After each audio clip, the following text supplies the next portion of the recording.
Eleanor Rigby lived a lonely life and died a lonely death along with her name in a song that's respected by most as a real turning point by the Beatles from pop to depth.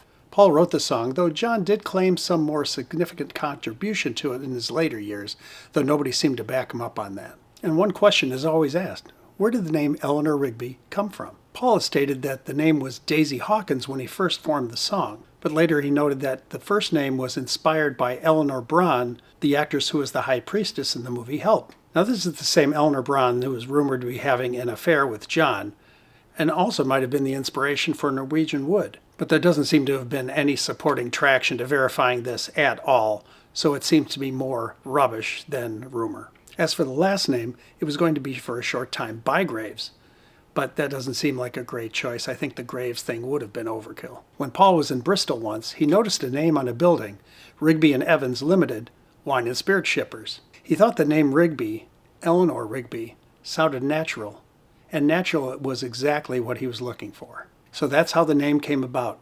Or was it? As most of us know, John and Paul met at a church fete in 1957. Interestingly enough, in the graveyard of that church, just yards away, was buried John Rigby, as well as his granddaughter, Eleanor Rigby. And Paul and John used to take shortcuts through that graveyard in their younger years. Another interesting note is that John had an uncle named George Toogood Smith that was also buried there. Now he'd been the husband of Aunt Mimi, yes, that Aunt Mimi, who he'd spent most of his childhood years living with. Now he thought the name, George Toogood Smith, was so cool that he would bring friends there to see it on the gravestone.